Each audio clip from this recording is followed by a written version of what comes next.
Tuesday night is open mic night at Walter's Sports Bar. Hi, my name is Jack, and this past Tuesday I went to the Walters Open Mic Night. I brought my guitar and my voice and played and sang 4 cover songs for everyone in attendance. It was a lot of fun, and I'd definitely go back again. Open mic begins at 7 p.m., located just across the street from the ballpark. Left-hand hitter against the right-hander Henderson. Nuñez again edges to the lead. 2 balls, 2 strikes. Now he runs. The pitch swung on, belted to right center field. Frelick on the run, going way back to the warning track, and it's off the wall in play. Nuñez speeds for third. He's being waved home. Tena heading for third. The throw there, not in time. Nuñez scores on a triple off the wall in right center field by Jose Tena. And the Nationals take the lead here in the bottom of the 5th inning. It's Washington 2 and Milwaukee 1. Fitzpatrick ready. He brings it home. Swing a ground ball through the drawn and infield and out into left field for a base hit. Abrams scampers in to score. Nasim Nuñez drives in another. It's the Nationals 3, Milwaukee 1. Nice ball game for Nuñez. 2 for 3, 2 RBI singles. He tied the game in the 5th. He gives the Nationals the insurance tally here in the 7th. And welcome to Nats Chat. I'm Al Galdi, host of the Al Galdi podcast. I'm joined by Washington Nationals insider Mark Zuckerman of NatsJournal.com. He's at Nationals Park, and the Nats have gotten themselves a win at Nationals Park, a 3-2 win over the Milwaukee Brewers on Sunday afternoon, avoiding a 3-game sweep. The Nats in MLB's 2026 regular season get to 16-19, just 4-12 at home versus 12-7 on the road. This was another underwhelming offensive performance by the Nats, but some good pitching by the Nats in this game as the opener strategy again was employed, and the opener strategy again turned out to go well for the Nats. We had a step forward outing for Zack Littell. Wasn't lengthy, but it was a step forward outing and some good work by Nats relievers beyond Poulin and Littell, especially Mitchell Parker. Mark, this was not, an overall great series for the Nats, but good to get this win. And maybe, just maybe, the Nats off the off day on Monday can salvage this homestand here. 4-12 at home. That does sound a lot better than 3-13. Yeah, it sounds a whole lot better than that. And you know what else sounds really good, Al, is 3 2/3 innings of 1-run ball from Zack Littell. He needed that. The team needed that. Now, they went and deployed the Miles Michaelis plan with him, the opener in front of him, and then another bulk reliever beyond him in Mitchell Parker. But we've seen this strategy work. When the pitchers are fresh and available, they can do this. They knew they had an off day coming up on Monday, so Blake Butera was very aggressive in his usage. And it all worked. That's how you would like for this to go. You'd like to score a few more runs, of course.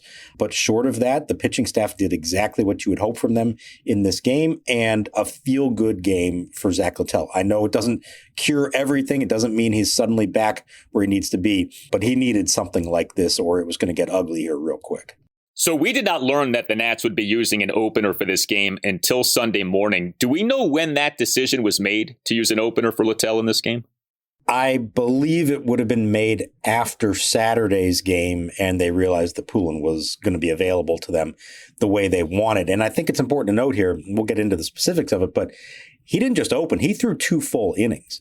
The Brewers had a bunch of left-handed hitters in their lineup, and I think they even tried to counter this a little bit by moving some of them down. So Poulin ends up facing 8 batters, and 4 of them are left-handed. And because there were a couple of them further down the lineup, I think that encouraged them to go in with the plan of having him face all of them, no matter how long that took, even if it was 2 full innings. So I think in order to do that, they had to know that Poulin was truly fresh and wasn't needed Saturday. So if the game called for him on Saturday, they would have brought him in. That probably would have changed the plan. So my guess is that this is what they were hoping to do all along, but didn't know for sure they could do until they saw how Saturday's game went. See, so that's interesting to me. So they wouldn't purposely hold Poulin out of Saturday's game. Like if they felt like they wanted to use him, they would have used him on Saturday and not held him out for the purpose of opening on Sunday. If it was a winnable game and the spot made sense to use him, I'm looking back, it was, Foster Griffin going 6 innings made a big difference, and then Lord for 2, Rebalta for 1, and they were behind, so it never really came up. But sure, if there was a scenario where maybe they needed him late in the game to match up against lefties, or if the game went extra innings, something like that, I think their preference was to stay away from him in that game, knowing they could then use him in this case. I think what I've noticed from this coaching staff in particular, if they have a shot to win a game, they're going to go for it and not worry so much about what it means for tomorrow. They'll figure out tomorrow. And we've seen what that looks like. That sometimes means bringing in a new pitcher, sending somebody down. You bring in somebody just for a day. They'll do that, but they don't want to sacrifice a realistic shot at winning a game that's right in front of them just because they're trying to save up for something that may happen a day or two later. Well, PJ Poulin is doing well in this role of opener, and he on Sunday afternoon was especially good. Poulin tossed 2 scoreless innings with 2 swinging strikeouts as he tossed a perfect top of the first and tossed a scoreless top of the second despite issuing a walk and giving up a double. And then starting pitcher Zack Littell came into the game as the Nats' bulk man. And while Littell did not necessarily consume a whole lot of bulk, he was a lot better than what we have seen here from him so far. 1 run, 3 2/3 innings, got pulled by manager Blake Butera at just 41 pitches, just 23 of which were strikes. He threw 18 balls. But like we were saying, Littell was in such a bad place that you take 1 run in 3 2/3 innings and you're like, okay, that's good. That's progress. Were you surprised, though, that Littell got yanked after just the 41 pitches? No, I wasn't. I said they went the full Miles Michaelis plan for this game. That's exactly how they've done it with him. And Littell had a great, quip afterwards. Somebody asked him what were his emotions at the end of it. He said, I wanted to stay out there. I wanted to pitch more. But he said, I understand I'm in no position to be complaining about usage right now. Yeah, I wanted to keep going, but I'm in no place to obviously talk about usage right now. So fully acknowledging in a self-deprecating way the state of his game at the moment. And so while he, of course, wants to be out there longer and is capable of throwing more than 41 pitches, he knew he couldn't take any issue with Butera's decision to pull him there. We've seen this with Michaelis where you kind of break it down and have him pitch the bare minimum possible. And if that goes well, maybe next time you extend him a little more beyond that, to the point where Michaelis actually did start a game the other day. So I think that's where they have to go now with Littell. It doesn't mean they're giving up on him entirely, but you need to put him into the most advantageous spot where he has a chance at some success. Let him feel good about himself and do that, and then you build off of that. If they were to leave him out there and it went south on him, then you've kind of ruined the whole point of all this. So I think it was the right move to make because they had the other arms, because Poulin had gone 2 innings themselves, because Monday is an off day. Just minimize it, get a good outing from him, a feel-good outing, get him out of there, let him now progress moving forward, and let the other guys finish this game. It's just so funny. You have 2 members of the Nats starting pitching rotation who essentially are being babied right now. And the 2 guys being babied are the 2 veterans, the 2 guys who were supposed to be the innings eaters. But Miles Michaelis and Zack Littell, Cade Cavalli's not being treated this way. Foster Griffin's not being treated this way. Jake Irvin is not being treated this way. Be interesting to see, this has become essentially the way Michaelis now is handled, although he did actually start his last start. Be interesting to see if this continues with Littell or if he goes back to actually starting when he is due up to start. But I do want to highlight PJ Poulin. He in this role of opener is doing well. You put out the stats on X during the game. So it has only been Poulin who has been used as an opener by the Nats here. As much as the strategy has been employed, Poulin has been the only reliever actually utilized as an opener. What you're looking at now is 5 starts, quote unquote, 6 1/3 innings, 1 run allowed. So that works out to an ERA of 1.42, whip 0.95. The opener approach, at least from the standpoint of how Poulin is doing, has been great so far. I mean, I give the guy a lot of credit. Yeah, absolutely. And, it's interesting to note here, it's not like he's only facing left-handed hitters. He's usually facing often like just as many righties as lefties as he did in this game. It was 4 of each. He's been much better against lefties in general this season. In his traditional relief role, he's thrown 11 innings and his ERA is 4.91 with a whip of 1.55. So he's clearly doing better in the opener role, and that's usually against good hitters. I think he's very comfortable having done this now, so there's no surprises to it. He knows what his routine needs to be to get ready for it. And I'll admit I figured going into this one that the plan was going to be face maybe 5 hitters in total, because it was originally going to be left, right. And then Bryce Terang was scratched late by the Brewers for an illness. And so they had Luis Rengifo lead off, and he's a right-handed hitter. So he ends up going right, first 3 batters, retires the side on 15 pitches. So now you're going to bring him back for the second. I thought he'd face the first 2 hitters who were lefties. He ends up going strikeout, walk, and I thought that would be it. And instead, he stayed in. He faced the right-handed hitter, Lockridge, gave up a double, but then 2 more lefties after that and got them pop-up strikeout. So credit to Butera for having that plan going in and knowing how many lefties were still to come and being willing to let Poulin maybe struggle a little bit by putting a right-handed hitter on base and get into a jam, but he got himself out of it. He, threw 36 pitches. That's a good amount for a reliever, no matter what the situation might be. Now, you can't keep using him all the time like this.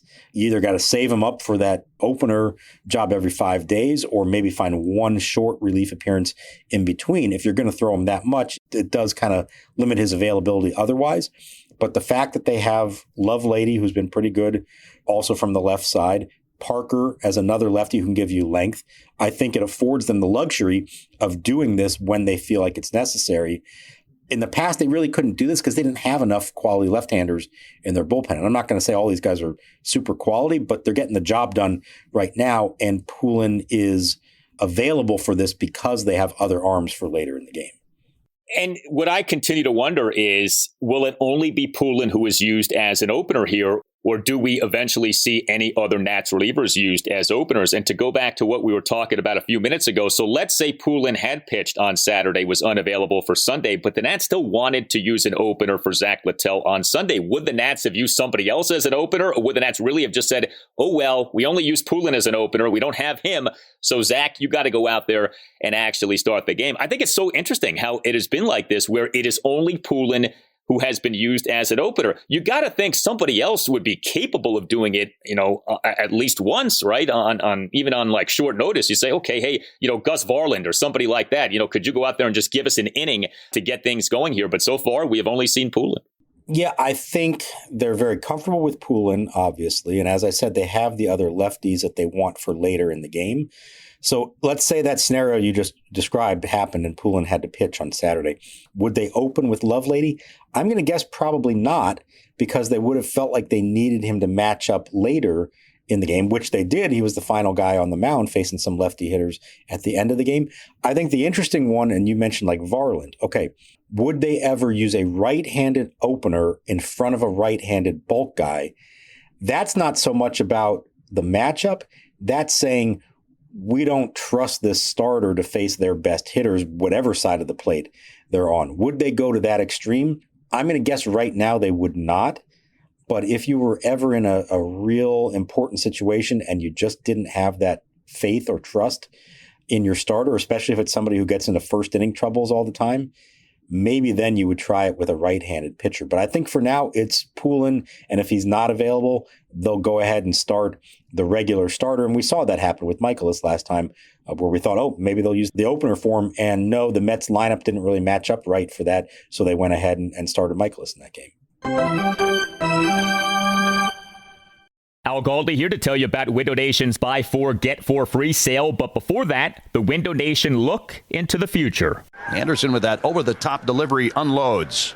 Breaking ball hammered down the left field line out toward the foul pole. It is a fair ball. It's a home run. A liner that Dylan Cruz wrapped around the foul pole. Make it 3-1 Red Wings.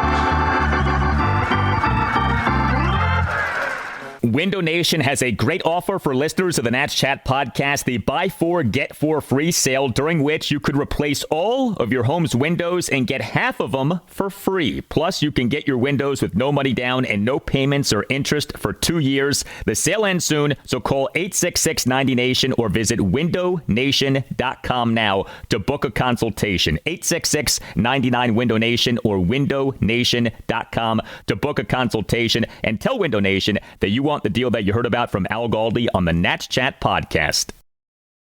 Big thanks to our sponsor, BetterHelp, for partnering with us for this important conversation about mental health. This is Steve Smith here, former NFL wide receiver and host of the 89 show on YouTube. So having a counselor and working with BetterHelp, that gives you an opportunity to really start to unpack. But people don't understand, when you unpack things, you also open up a box that you're not always sure what's inside. So I think that's why seeing a professional is extremely important. If you need someone to open up to, visit BetterHelp. That's betterhelp.com/89 to get started.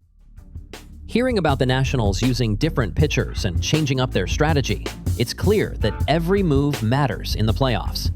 That's what makes playoff hockey on NHL on TNT so exciting. Each shift is packed with energy, and there's no room for taking it easy. The coverage stands out, with Paul Bissonnette bringing laughs and Wayne Gretzky sharing smart insights. The panel makes every game more fun to watch. NHL on TNT has the best coverage. Watch the Stanley Cup playoffs on TNT, TBS, True TV, and HBO Max. Jones off second. Here's the pitch. Swing and a miss. He struck him out with a sweeping breaking ball. And a curly W's in the books. Lovelady with a fist pump with a high five with K-Bant Ruiz. Closes it out to get the save. And the Nationals take the final game of this series with the Brewers, and they win the season series from Milwaukee 4-2.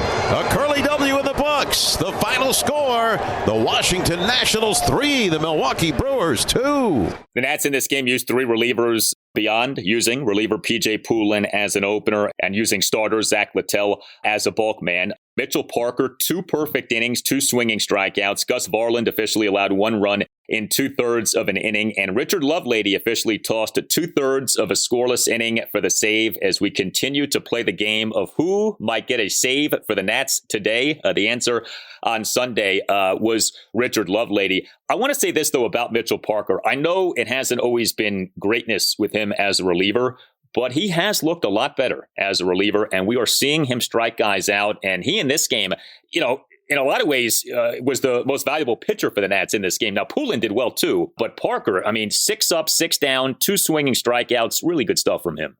Yeah, I agree. And this is, if you're going to pull Littell after 41 pitches like they did, then you better get multiple quality innings from the next guy up, and that was Parker. So that worked out perfectly.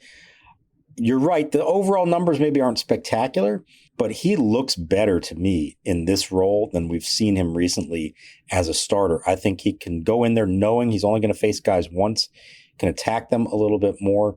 It's maybe a little bit better matchup for him. Doesn't have as much time to think and prep in advance, which might be good for him. It's still not quite enough body of work to make any real declarations long term, but they may have found something here with Mitchell Parker as a way to have him be a useful member of a big league pitching staff, not in a rotation. And, they're not using him as a matchup lefty late in the game. No, he is going to give you 2 or even 3 innings. And so far, pitching those middle innings is like the bridge guy, if you want to call it that. I think he's been very good at this. And I think there's a chance that this becomes more of a permanent role for him. By the way, and I mentioned this on the last installment of the podcast, so Max Kranick, the reliever, we on Friday had the reports that the Nats are signing him. His agency on Friday morning actually put out on X that he's signing with the Nats. The Nats, though, have not yet announced that signing, but that is still happening, right? We just haven't had the official transaction. Correct. It was all pending a physical, which I don't know if that's taken place yet. Maybe it has not. And with him, I'm also told he's coming off some injuries. So I don't think this is somebody we're necessarily going to see in the big leagues right away. Whenever that signing becomes official, he may go to the minors and still be working on getting himself to be 100% before coming back up. Now, they cleared a 40-man roster spot on Saturday with the CNL Perez outright. And I know you and Tim talked about that. And just to confirm what you were all talking about, he was on waivers before he pitched the other night. So that doesn't happen often, but you have to give the time for that to play out for other teams to have a shot at claiming him. Sometimes a team might say, well, we're just not going to use him because of that. They went ahead and pitched him and all worked out and he cleared waivers and he's still in the organization, but off the 40-man roster. If you thought that was the move to clear a spot for Max Kranick, it's not, at least not yet.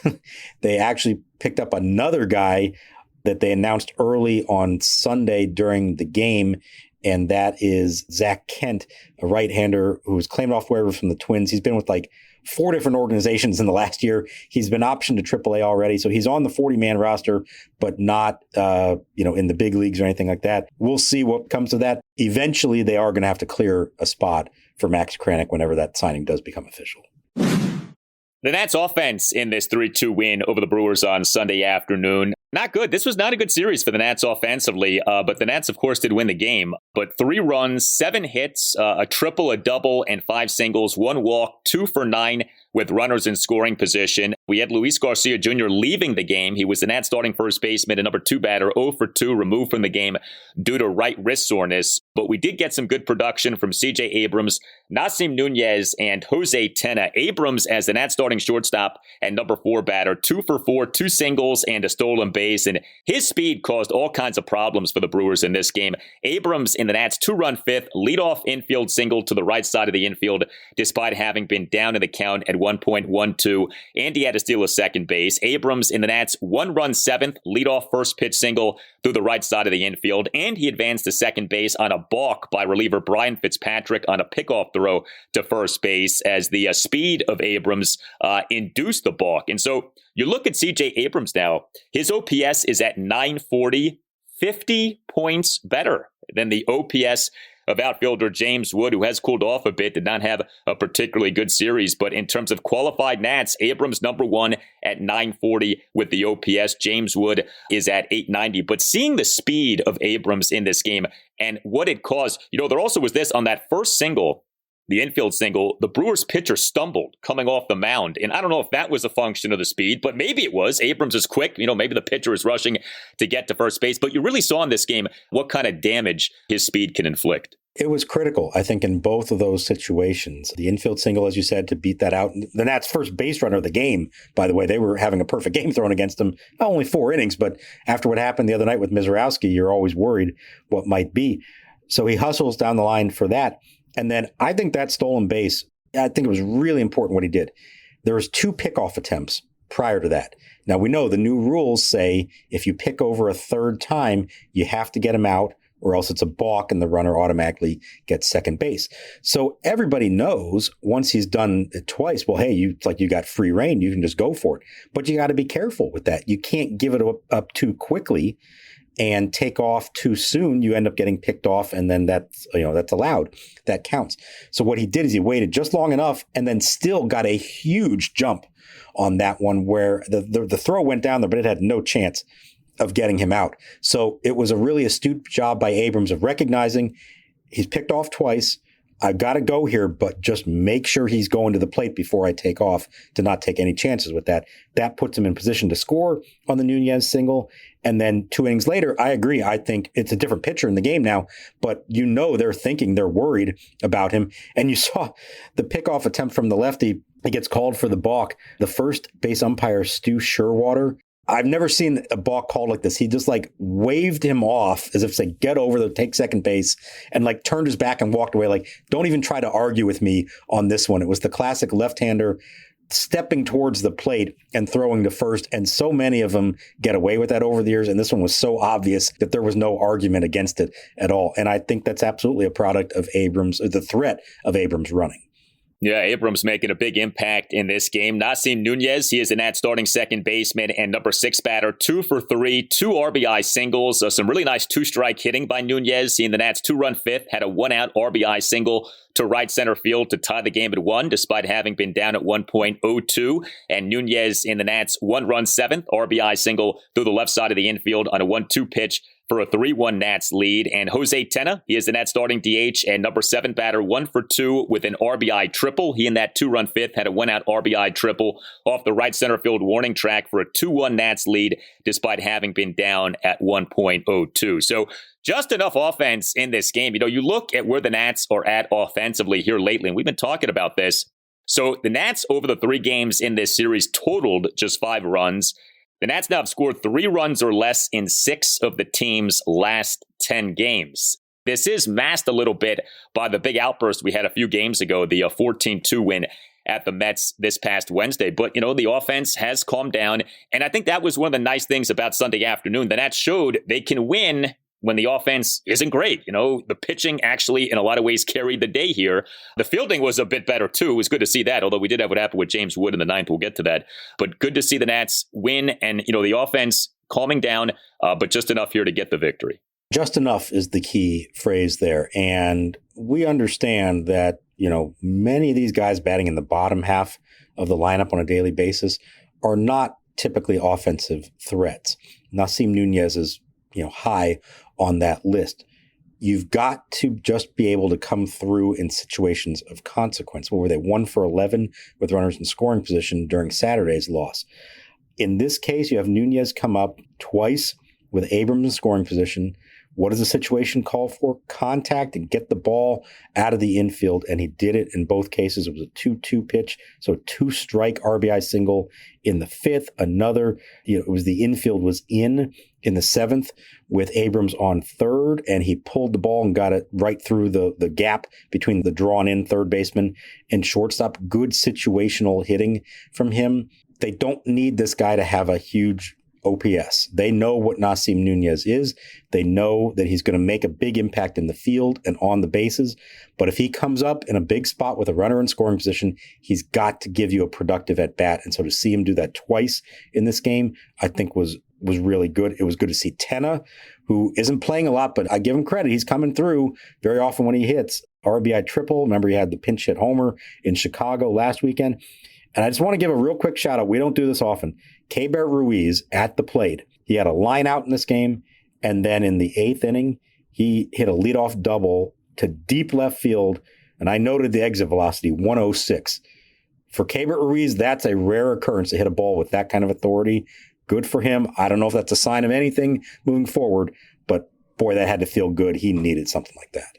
He very much needed something like that. Keibert Ruiz, a slugging percentage of .323. I mean, he's not hitting, but he's especially not hitting for any real power. His OPS at .538. Drew Millis's OPS is .405. I mean, it is just brutal what the Nats have gotten offensively from the catching position.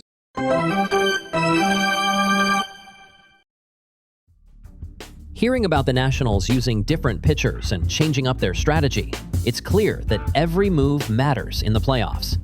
That's what makes playoff hockey on NHL on TNT so exciting. Each shift is packed with energy, and there's no room for taking it easy. The coverage stands out, with Paul Bissonnette bringing laughs and Wayne Gretzky sharing smart insights. The panel makes every game more fun to watch. NHL on TNT has the best coverage. Watch the Stanley Cup playoffs on TNT, TBS, True TV, and HBO Max. 2 balls, 2 strikes, the pitch. Swinging a line drive into right center field. That's a base hit for Nuñez. Abrams around third. He will score. The throw going into second base for the center fielder, Garrett Mitchell. Nasim Nuñez comes through with a solid line drive single into right center field. Drives in his 11th run of the year. And the Nats have tied the game with a couple of hits here in the bottom of the 5th inning. It's now the Nationals 1 and the Brewers 1. Defense was a big topic after the loss on Saturday. Manager Blake Butera during his postgame press conference on Saturday evening talking about perhaps changing things up in terms of how the Nats practice defense before games. We're going to adjust our pregame work and we're going to try something a little bit different. Sure enough, we did see some change come Sunday. No official errors for the Nats in this 3-2 win over the Brewers on Sunday afternoon. But right fielder James Wood, he and the Brewers' one-run ninth did lose a routine fly ball in the sun for what only ended up being a single by Gary Sanchez. So this happened with 1 out. Sanchez was not hustling, so he only got a single. That's won the game, so, it wasn't too bad what happened here. It was a weird thing, too, with Wood because his hat fell off. And I don't know if the hat falling off was what led to him losing the ball in the sun. He was wearing sunglasses, so, you would like to think the sunglasses would be enough to find the ball, but Wood lost the ball. But a rough defensive moment there. But overall, the difference in pregame preparation defensively, what stood out to you when you saw what you saw on Sunday? Yeah, so I watched what they did on Sunday morning. And first of all, the fact that they were doing like real infield drills on a Sunday morning is kind of rare, not for them, but for like across baseball. Very often the quick turnaround to a day game, especially Sunday mornings, they don't take full BP. They do very little. Guys are kind of on their own to get themselves ready for the game. So the fact that they were out there on a Sunday morning is a little bit notable in itself. What I liked was what they were actually doing, and which was this. They had all the infielders lined up. You had Blake Butera, actually the one with the fungo bat, hitting the balls to them, ground balls to them. And he would call out the situation, like runner on first, 1 out, man on third, infield in, whatever that might be. And then he was hitting the ball to them, and they were doing it with a little more force than you would normally see in a fungo bat, like trying to simulate more of like game speed. The thing they did that I really liked was, and it wasn't on that first drill, but later on he did, Tyler Smarslock, who is their field coordinator, handles a lot of the defensive positioning and just coordination of everything they do defensively. He had a stopwatch. And from the time Butera hit the ball to the time the throw was caught at first base, he's calling out what it was, 4.1, 4.4, whatever that is, and noting whether that would have been good enough to get a runner out, a typical average runner. And then at some point he said, okay, fast runner 4.0. So they had to like purposely work a little faster and try to get it to first base before 4 seconds was up to beat a theoretical fast runner. I liked that part of it, kind of speeding it up and presenting a real tangible situation of understanding how quick you need to be and precise you have to be to get a good runner out. So there's always so much you can do with this. And I'm a little, skeptical about how much difference just working harder is going to, make a team better. Like, you can claim that more work makes you a better defensive player. Sometimes it's just, are you a good defensive player or not? You can't turn bad players into good players. So I don't know if it's all for show or if there's anything actually to it. I did at least like, if you're going to do this, I liked the approach they took to it. It wasn't just, we're going to take more ground balls. It was, we're going to take ground balls with a purpose and a little bit of a timer and try to simulate something that's a little bit more of like a real game situation. I mean, we know what happened in the exhibition season. The defense was not good. And so that there have been defensive problems in the regular season isn't shocking. I guess doing something is better than doing nothing. And if nothing else, you are imposing on the players the idea of, hey, this is a problem. You guys need to be better in this regard. But yeah, I don't know that the defensive problems are due to guys like not trying hard enough or not focusing hard enough. Like, it just may be that they're just not very good defensively. And, when we talk about what Paul Taboni's trying to do here, and you're trying to change the culture and, install this new process, to the lowest levels of the minors, I think this really has to become a thing of like developing good defensive players. This team for years, going back to when the Nats were good, has struggled defensively. And, I think a lot of that is just like an organizational thing of like, are you getting good defensive players? Are you developing guys in a good way defensively? That does not seem to be the case here, because for so long, I'm talking like a decade plus, this team consistently year in, year out has had big time defensive issues. And it looks, at least so far, like that's happening this season. I mean, coming into play on Sunday, the Nats were dead last in MLB in fewest errors, 32. The next worst total was the Tampa Bay Rays at 25. The Nats had 7 more errors than the next worst total. And with the understanding that errors aren't the best measure of defense, that still is a jaw dropper, that you're 7 errors worse than the next worst team in the majors. Yeah, it's kind of like we talk about RBIs, that an important stat. No, it's not the best way to determine something. But if you have a lot of RBIs, you're probably a pretty good player. If as a team you have a lot of errors, you're probably not a very good defensive team. So it's one way of measuring it, but it can be instructive, especially when it's that much more than anyone else. But I agree. Like, you can work with guys, and that's great. Like, there are things you can do to help guys get better with their techniques and to keep them mentally engaged so that they, make the plays. But Nasim Nuñez came to the Nats as a great defensive player. They didn't make him into one. Luis Garcia came to the Nationals as a bad defensive player. They're not going to suddenly make him into a good one. And if he wound up with another team, I don't think he would suddenly become a Gold Glover in the field. You can only work with what you have. And I would say in the long run, it would be more imperative for them to really prioritize defense when it comes to drafting and scouting and that. And yes, you start working with them at a young level in the lower minors and keep doing that all the way up. They are really trying to be very consistent with their approaches all the way through. That stuff does make a difference in the long run. but you can also only make so much out of what you're given. And if the guys are not, elite defensive players, you're not going to turn them into them just by working harder every day with them. So no game for the Nats on Monday. Next up for them is a 3-game series against the Minnesota Twins at Nationals Park. And the Nats have listed the following starting pitchers as probables for the series. We have to say that now. We can't just say these guys will be the Nats starting pitchers because you never know with this team with the process and the opener strategy. But your probable Nats starting pitchers for this series. Game 1, Tuesday evening, 6:45, Cade Cavalli. Game 2, Wednesday evening, 6:45, Miles Michaelis. Game 3, Thursday afternoon, 1:05, Jake Irvin. The Twins are not doing especially well. You would like to think this is a series the Nats could win. You'd like to think this is a homestand that the Nats could come out of going 3-3. Of course, we don't know with the way things have gone for the Nats at Nationals Park so far. But in theory, especially with Cavalli pitching in Game 1, this would seem like a winnable series for the Nats. It would. I've given up trying to assume anything anymore with this team, especially at home, because how often have we thought, oh, hey, this is the homestand where they're going to get better. This is going to save their season because they got the Rockies and the Marlins for 7 straight days. Well, how'd that work out for them last year? So I don't want to get too worked up about that.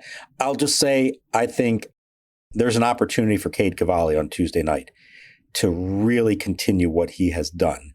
Obviously, back-to-back 10 strikeout games, that's a huge step forward for him.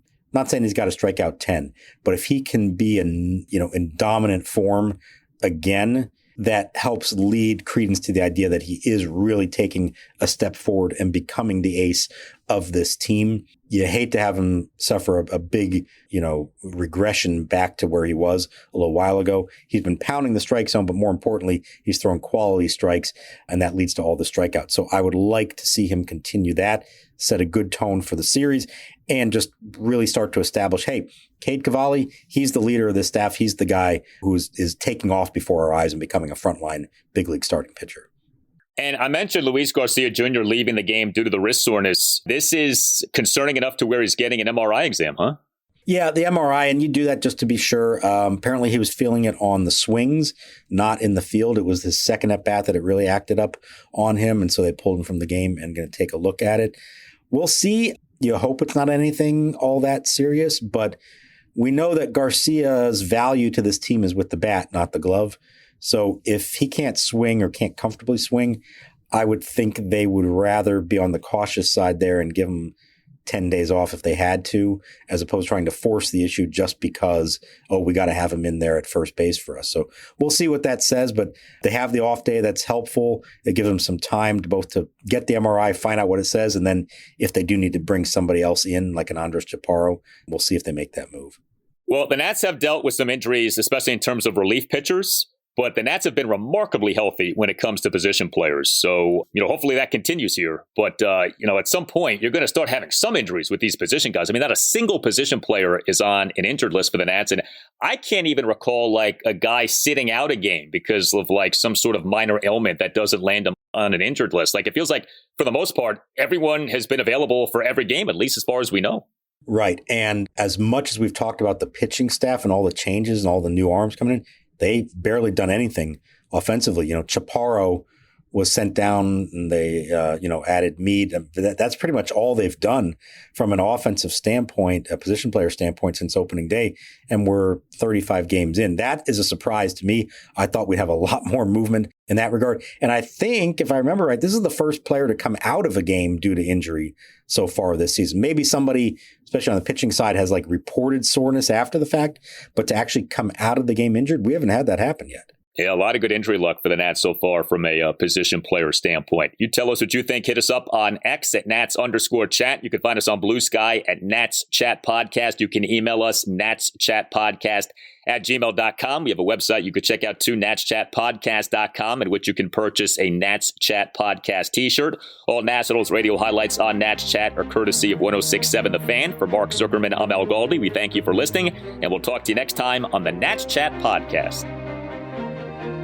Something a little bit different today before the game, maybe a little bit less reps and more focused on specific situations and more game-like, where we had a stopwatch going, guys had to make decisions in the moment, just some things. And our whole goal here with everything we do is to make sure our practice is harder than the games. That way we challenge these guys when it doesn't necessarily count. That way, when they get in the game, it almost feels a little bit slower. Line drive, that is a fair ball. That's all kinds of trouble down the line. Backhand by Nuñez, a waiver on King. That's going to tie the ball game on the 2-out double down the line and left by Caden Wallace.